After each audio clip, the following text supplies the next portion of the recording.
Israeli security forces are carrying out operations to rescue hostages taken by Palestinian militants from Gaza and clear areas they seized on Saturday.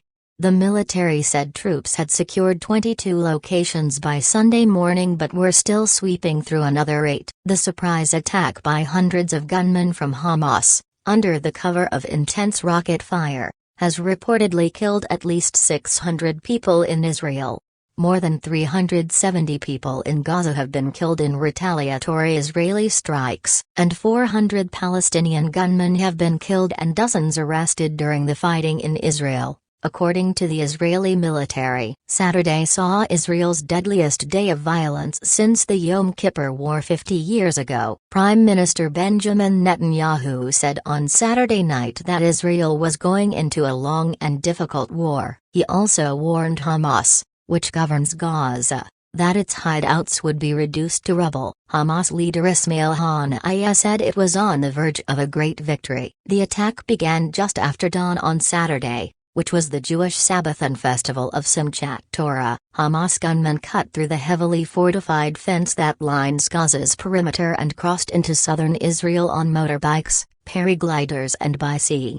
An Israel Defense Forces (IDF) spokesman said the militants numbered in the high hundreds, while more than 3,000 rockets were fired towards cities and towns across Israel throughout the day. They attacked dozens of Israeli communities and IDF bases and went door to door. Lieutenant Colonel Jonathan Conricus said Saturday night, they executed Israeli civilians in cold blood in their homes and then continued to drag into Gaza Israeli civilians and military personnel. Israel's health ministry has not officially confirmed how many people have been killed, but Israeli TV channels reported that the death toll had passed 600 and the same figure was included in a Facebook post from the government press office. Overnight, Israeli security forces rescued many people who had been held hostage. Almost 50 were in the dining area of one small community.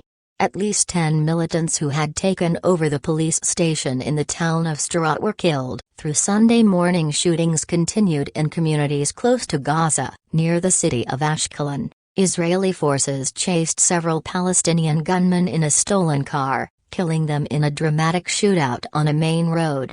The IDF earlier told reporters that security forces had secured 22 locations but that there were still 8 points of engagement where troops were going from house to house to confirm that they were clean or terrorism. They included Sderot and the nearby kibbutz, community, of Kfar Aza, where soldiers were said to be fighting to free another group of hostages.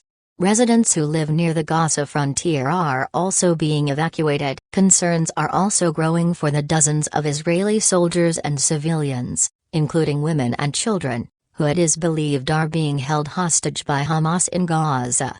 Relatives of those missing have been asked to hand their belongings to police stations so that DNA samples can be taken. Noah Argamani, 25, and her boyfriend Avinatan were among hundreds of people partying at a rave in the fields next to Gaza when the attack began. A video posted on social media showed Ms. Argamani screaming in panic as she was taken by militants into Gaza on a motorbike. A friend, Amit Parpara, told the BBC that she sent him several messages as the attack unfolded. My first contact with Noah was around 6:30, when the rockets started, he said. She sent me her live location, asking for someone to save her and her boyfriend. She was hiding in a hole. Around 8:30 was the last message that I got from her, he added. I tried to tell her to stay low. I tried to contact the police and the military so that they would know their location and might find them. About half an hour later, I found that video. You can see clearly her terror. Mr. Netanyahu warned Hamas that Israel held it responsible for the hostages' well-being and would settle accounts with anyone who harms one hair on their heads.